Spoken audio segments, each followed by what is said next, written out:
I hurt myself today.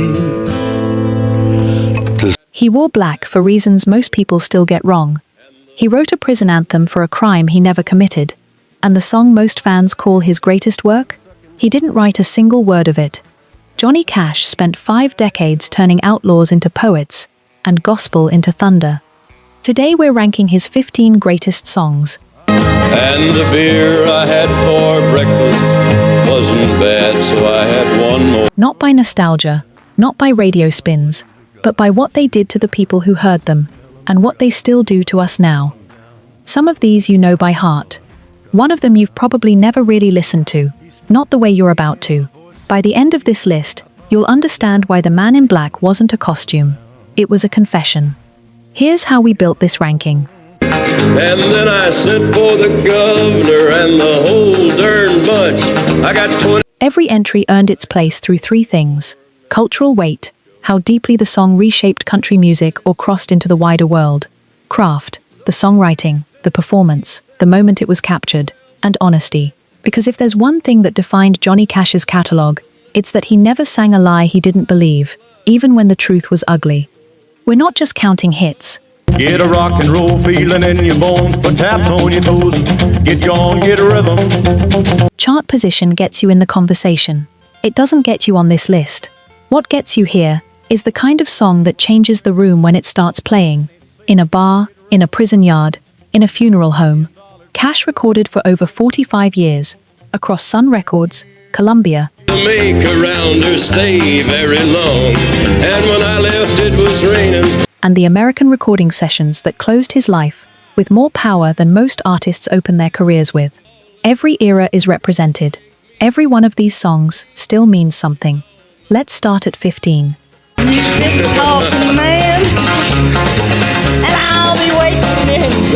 Number 15, Get Rhythm. Picture Memphis, 1956. Rock and roll feeling in your bones, put taps on your toes, get gone, get a rhythm. A shoeshine stand outside a barbershop. A kid working the brush, snapping the rag, keeping time with his hands because that's the only rhythm section he's got. Johnny Cash saw that kid, and he wrote him a song, Get Rhythm. When you the blues, a jumpy rhythm makes you feel so fine, it'll shake. Was recorded during the same session as I Walk the Line, and tucked away as its B-side, a footnote to one of the biggest songs of his career. But listen to it without that shadow over it, and you hear something else.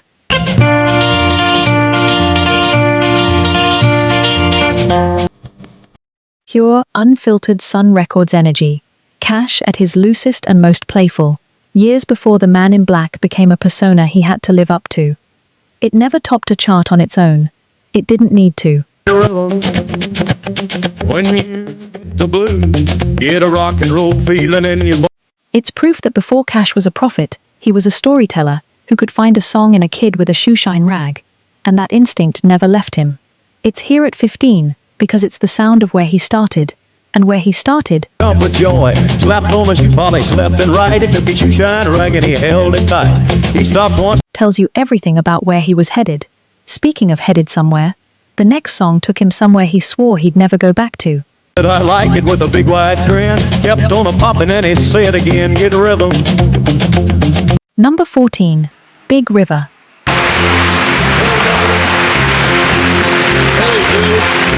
Hello, Bill. There's a version of Johnny Cash that gets lost in the gospel and the gravity, the version who could write a rockabilly road song that moved like a freight train and never once slowed down to catch its breath. Big River, recorded in 1958, is that Cash. Downstream cavorting in Davenport, and I followed you, Big River, when you called. A song about chasing a woman down the length of the Mississippi, from St. Paul to New Orleans, and never quite catching her. Here's the twist most casual fans miss. This wasn't a heartbreak ballad. It was a chase. We go into a recording studio, so proud of a song, and then written with the kind of restless, rolling rhythm that mirrored the river itself. And it became one of the most covered songs in his catalogue, picked up by artists from Bob Dylan to the Grateful Dead to Elvis Costello, each one drawn to how simple. Well, for 14 years now, I've been wanting to sing the third verse of this song that they cut out, because it was... And how relentless it is. It's proof Cash could write pure momentum. Not every great song has to break your heart slowly. Some of them just have to keep moving. And this one never stopped. And when I left, it was raining, so nobody saw me cry. Big river, why? But if momentum was one gear Cash had, there was a darker one. And the next song on this list is where he found it. Dump my blues down in the Gulf. She loves you, Big River, more than me. Number 13. Delia's Gone. I'd have had her for my wife. Delia's gone. One more round. This one makes people uncomfortable. It's supposed to. Delia's Gone isn't a Johnny Cash original. It's rooted in an old American murder ballad, a folk tradition stretching back over a century, about a real 1900 killing in Savannah, Georgia. One more round, Delia's gone. Cash had recorded a gentler version decades earlier. But in 1994, on American recordings, he stripped it down to nothing but a guitar and a voice, and it became something closer to a confession than a folk song. Of Delia's feet, Delia's gone. One more round, Delia. The 1994 music video, Kate Moss playing Delia, Cash himself digging the grave, drew real controversy, banned by some outlets for its unflinching violence. Here's the deeper truth people miss. Woman's devilish. You can let her run. Or Cash wasn't glorifying anything. He was doing what the oldest folk songs have always done, forcing the listener to sit with something dark instead of looking away from it. That's not shock value. That's tradition. got done. Delia's gone. One more round. Delia's gone. And Cash understood it better than almost anyone recording music in the 1990s. It's ranked here because it's uncomfortable, in exactly the way great art is supposed to be uncomfortable. And it set the stage for the reinvention that was still to come. One more round. Delia's gone. Number 12. One Piece at a Time. Well, I left Kentucky back in '49 and went to Detroit working on assembly line. The first year they had me. Here's a song that sounds like a joke on paper, and somehow became one of the biggest country hits of the 1970s. The premise: an assembly line worker at a Cadillac plant spends over 20 years secretly smuggling parts out of the factory. I'd get it one piece at a time, and it wouldn't cost me a dime. You know it's One piece at a time, until he's built himself an entire car from stolen components that don't match, don't fit, and barely run. One Piece at a Time hit number 1 on the Billboard Hot Country Singles Chart in 1976. I got me a fuel pump, and the next day I got me an engine and a trunk. Then I got me a transmission. Cash's first chart topper in years, at a point in his career when some in Nashville had quietly written him off as a relic of an earlier decade. The twist is that underneath the comedy is something sharper, a working-class fable about ingenuity, theft, and getting one over on the system that never quite gives you enough. Our plan went all right till we tried to put it all together one night, and that's when we noticed that something was definite. It's funny until you realize it's also true.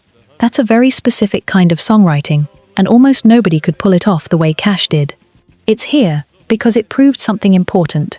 The man who sang about prisons and death, And the motor turned out to be a 73, and when we tried to put in the bolts, all the holes were gone. could still make an entire arena laugh, and still mean every word. Up next, a song written by someone else that became one of the most quietly devastating things Cash ever performed. One left and one on the right, but when we pulled out the switch, all three of them come on. Number 11. Sunday Morning Coming Down.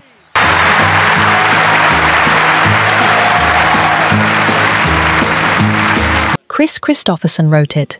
Johnny Cash made it a confession.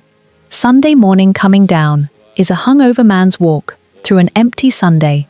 Church bells, a Coke bottle, the ache of a life that's quietly slipping away from him. And then I washed my face and combed my hair and stumbled down the stairs. Cash performed it on his own network television show, The Johnny Cash Show, in 1970, and the CMA later gave it Song of the Year, but not without a fight behind the scenes over the line about wishing the Lord he was stoned, which network executives pressured him to change. Cash refused to soften it the way some wanted. As lonesome as the sound.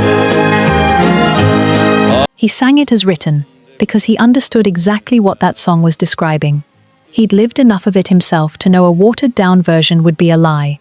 That's the twist people forget. A song written by someone else became one of the most personal things Cash ever sang, because he wasn't performing someone else's hangover. Oh, a daddy with a laughing little girl that he was swinging. He was performing his own history, borrowed lyrics or not. It ranks this high because it's proof Cash's greatest strength wasn't just songwriting. It was knowing exactly which songs were secretly written about him. And then I stopped beside a Sunday school and listened to the song. Number 10. God's Gonna Cut You Down. Run on for a long time.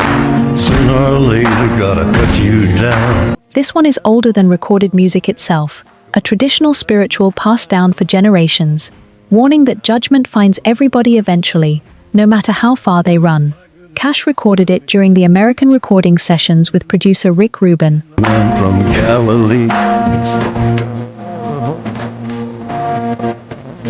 And it was released posthumously on American V100 Highways in 2006, 3 years after his death. Here's what makes it extraordinary. Cash sang it a cappella, stomping and clapping instead of using a full band, stripping the song down to something closer to a warning shouted across a canvas revival tent than a studio recording. Can run on for a long time. Run on for a long time. It later found new life through a 2006 remix video, featuring an enormous roster of musicians lip-syncing the vocal. Everyone from Chris Christopherson to Kanye West to Bono. A strange, sprawling tribute that introduced an entire new generation to a song built on a centuries-old warning. Dark against your fellow man, but if you're The twist is almost too fitting to be real. A man singing about judgment and mortality, recorded in the last years of his life, released after his death, telling the whole world that the reckoning comes for everyone, including him. cut you down. It's ranked here because it's the sound of Cash, staring straight at the end and refusing to blink. The backbiter, tell him that God's gonna cut you down. Number 9. 25 minutes to go.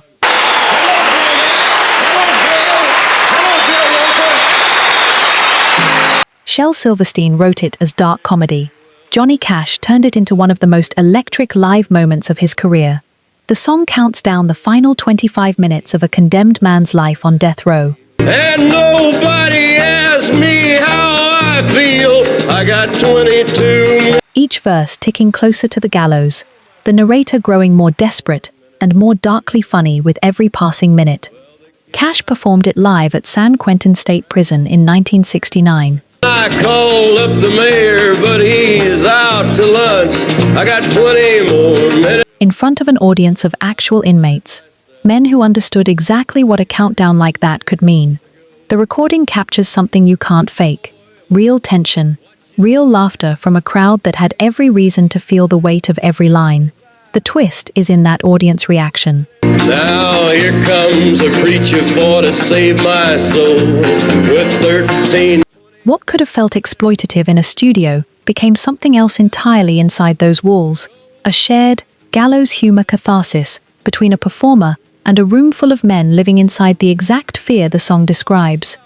It ranks here. Well, they're testing the trap and it chills my spine with 11 more. Because no other artist could have taken an audience that specific and turned a song about execution into a moment of genuine connection. Rope ball, they work just fine. I got 10 more minutes to go. Number 8. Man in Black. The first song started brewing then. And since I saw you last Saturday, I wrote this song. By 1971, everyone had a theory about why Johnny Cash always wore black. Was it a gimmick, a brand, a costume for the stage? He got tired of the guessing, so he wrote the answer down and recorded it. Man in Black is Cash explaining himself directly. Mourning for the poor, the prisoners. The black for the poor and the beaten down. Living in the hopeless. the soldiers killed in a war he questioned, the old and the forgotten. It became a statement of purpose, disguised as a country single, and it turned a wardrobe choice into a philosophy the entire world would remember him by. The song reached the country top 10. Out the road to happiness through love and charity. Why you think he's talking? And gave Cash a title that outlived every album, every award, every decade that followed. The Man in Black became bigger than the song itself, a permanent piece of American cultural shorthand. The irony is that a 3-minute single explaining a costume, Mighty fine, I do suppose. In our streak of lightning. ended up defining the man more than almost anything else he ever recorded. He wasn't hiding behind the black. The black was the explanation. It's this high because identity songs are rare, and authentic ones are rarer still. This one built a legend that's still standing. Reminded of the ones who are held back. Up front, there ought to be a man. Number 7. I Walk the Line.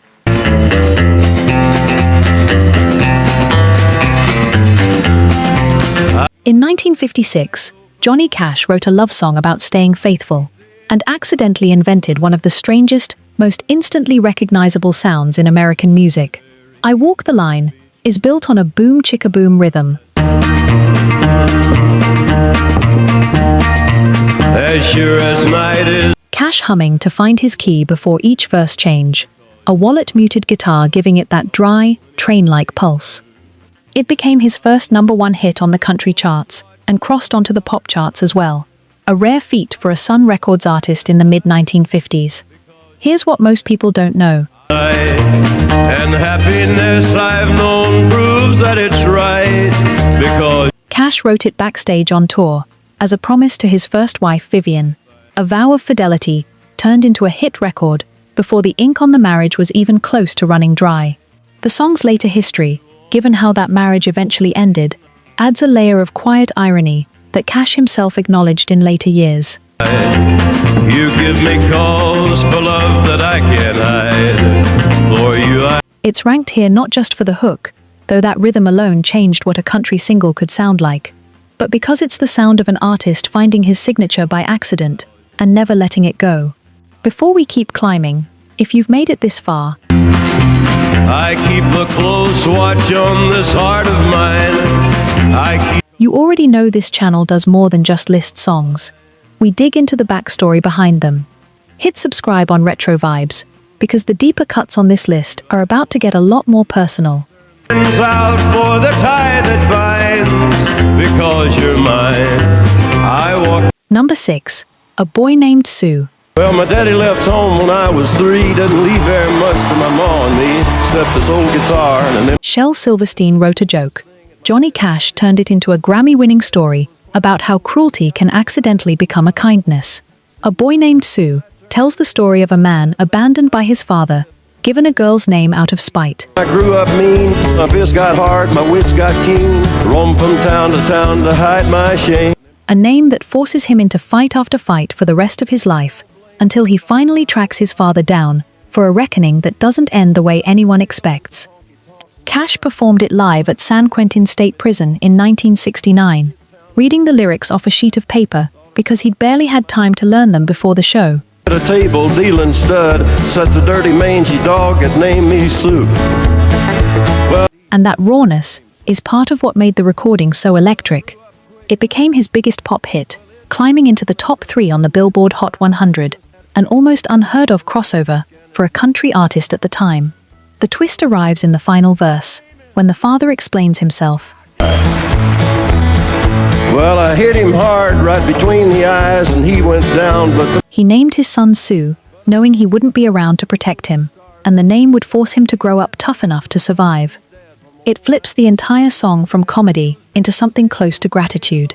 It's ranked this high. then I busted a chair right across his teeth and we crashed through the walls and into the street. Because it's one of the only songs in American music that makes you laugh for 3 minutes, and then quietly reconsider everything you just laughed at. Well, I'll tell you, I fought tougher men, but I really can't remember when he kicked like a mule. Number 5. Cocaine Blues. I stuck at 1144 beneath my head. Got up next morning and I This is Johnny Cash, at his most dangerous, not because of anything he did, but because of how completely he could disappear into somebody who had. Cocaine Blues is a traditional outlaw ballad. dirty hack shot your woman down. And yes, oh yes, my name is Will. Reworked and sharpened by Cash, into the story of a man high on cocaine who shoots his unfaithful woman down, gets caught, and is sentenced to 99 years. He performed it live at Folsom State Prison in January 1968. When I was arrested, I was dressed in black. And the recording, captured in front of actual convicts, crackles with an energy no studio version could ever fake. Here's the detail that makes it extraordinary. Cash never did hard drugs the way the narrator in the song did. His own addiction was to amphetamines and barbiturates, not cocaine. Dirty hack into that district court. Into the courtroom, my trial. But he sold the character so completely, so convincingly, that generations of listeners assumed they were hearing autobiography instead of performance. The irony cuts both ways. A man who genuinely understood addiction By 12 honest men, just before the jury started out. arrest and consequence, chose to sing someone else's crime story instead of his own, and made it feel more real than most confessions ever could. It ranks this high because it's the clearest proof of something people underestimate about Cash. The verdict read in the first degree. I hollered, Lordy, Lordy, have He wasn't just an outlaw icon. He was, underneath everything, one of the great actors of American music. listen unto me. Lay off that whiskey and let that cocaine. Number 4. Jackson. See, I haven't been on the show this season except on film because I've been. Every great duet needs chemistry that can't be faked. Johnny Cash and June Carter didn't fake theirs. They were living it in real time. Jackson is a bickering, playful, sharp-tongued duet about a couple threatening to leave each other for the bright lights of Jackson. We got married in a fever. My dad took her. Daring each other, needling each other, neither one backing down. Cash and Carter recorded it in 1967, 2 years before they married, and won a Grammy for Best Country and Western Performance by a duo or group. The twist is that this wasn't two performers playing a bickering couple for effect. Cash and Carter's real relationship, Go ahead and wreck your hell. Go play your hand. messy, magnetic, years in the making before either of them would admit it out loud, is what gives every line its spark. You can hear two people who are genuinely, dangerously drawn to each other, pretending they're arguing about a city. It's ranked here because it's one of the rare recordings where the chemistry isn't a performance choice. See if I can. Well, when I breeze into that city. It's a documentary. Two people who would spend the rest of their lives together, caught on tape before they'd figured that out themselves. All them women gonna make me teach them what they don't know. Number 3. Folsom Prison Blues. I ain't seen the sunshine since I don't know when. I'm stuck in Folsom. Johnny Cash never killed a man in Reno just to watch him die. He wrote that he did, and the world believed him so completely that the line became one of the most famous in American songwriting. Folsom Prison Blues was written after Cash watched a 1951 film called Inside the Walls of Folsom Prison during his time in the Air Force.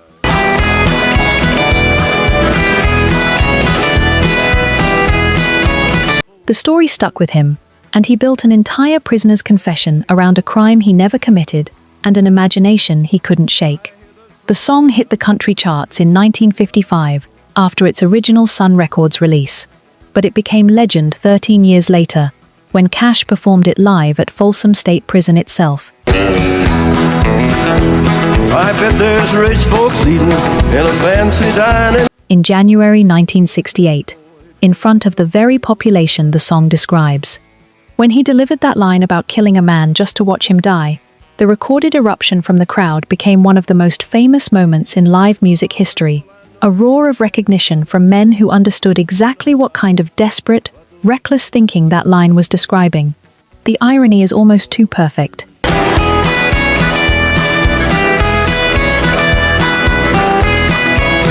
A song built entirely on fiction became so believable that Cash spent the rest of his career being asked whether he'd actually served time. He hadn't. He didn't need to. He understood confinement: professional, emotional, spiritual. Well, if they freed me from this prison, if that railroad... Well enough to write it from the inside without ever living it from behind bars. It's ranked here because it's the single moment where Johnny Cash the performer and Johnny Cash the legend became permanently, inseparably fused. Folsom Prison, that's where I want to stay. Number 2. Ring of Fire. Love is a burning thing. This is a love song about falling for someone so hard it feels like burning alive, and the man who recorded it didn't write a word of it. Ring of Fire was written by June Carter and Merle Kilgore, inspired by June's own turbulent,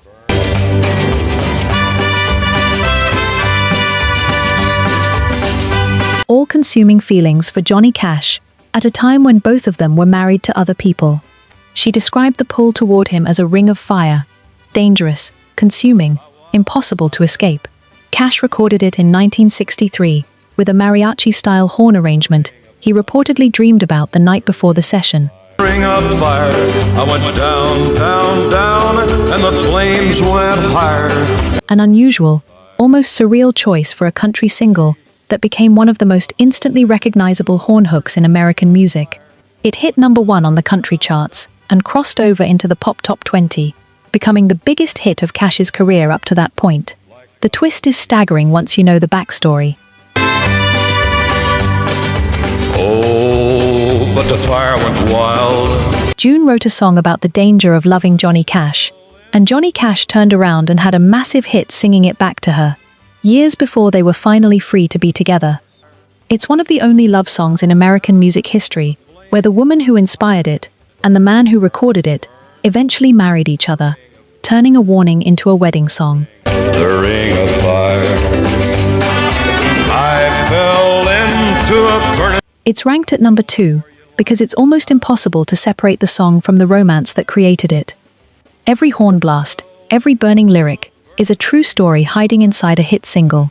But there's one song that goes even deeper than a love story. One song that isn't about a persona, or a character, or somebody else's heartbreak. Burn, the ring of fire, the ring of fire. It's about a man looking directly at the end of his own life, and it's next.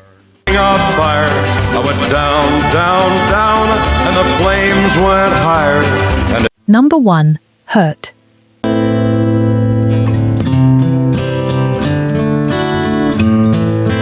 In 2002, a 69-year-old man walked into a converted living room studio, sat down in front of a single camera, and recorded a song about addiction, regret, and the wreckage of an empire he'd built and watched crumble.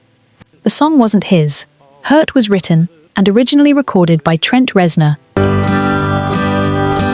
what have I become? of 9 Inch Nails in 1994, an industrial confession of self-destruction and numbness that most people assumed could never belong to anyone else. Producer Rick Rubin brought it to Cash during the American IV sessions anyway, betting that a 70-year-old country legend could find something in a song built for a very different generation. In the air, and you could have... Here's the part that still stuns people who hear the story for the first time. Cash didn't just cover the song, he became the person the song was always secretly about. Failing health, decades of addiction, the recent loss of close friends, and the ghost of a career that had once made him one of the biggest stars alive. I will make you hurt.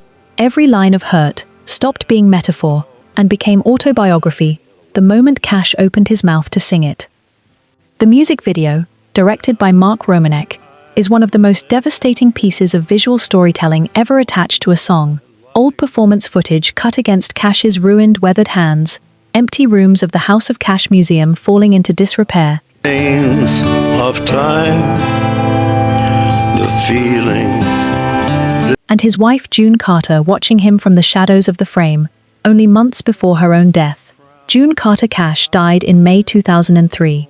Johnny Cash followed her 4 months later, in September 2003. The video became, without either of them intending it, a farewell captured on camera. Trent Reznor himself said watching it, What have I become?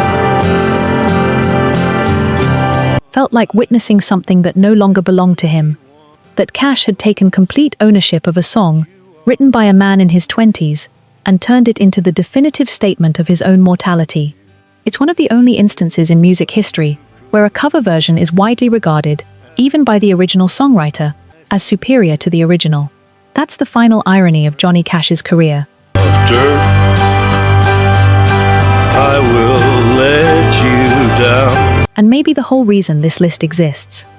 A man who spent his life singing other people's outlaws, other people's heartbreaks, and other people's confessions, finally sat down at the very end and sang the only story that was completely, unbearably his own. He didn't write hurt, he just made it true. I would find a way. 15 songs, 5 decades. One voice that never once sounded like it was performing, even when, as we just found out, it very often was. That's the paradox at the center of Johnny Cash's whole career. He built his legend on other people's confessions, other people's crimes, other people's heartbreak, and he inhabited every single one of them so completely that the line between the performer and the persona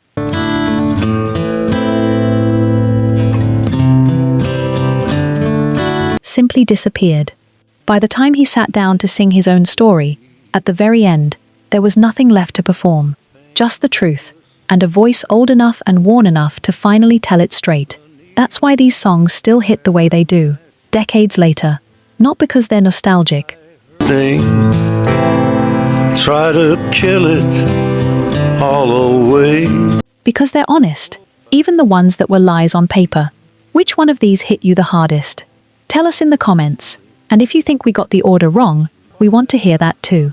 Subscribe to Retro Vibes for more of the stories behind the songs that shaped American music. The sweetest friend. Everyone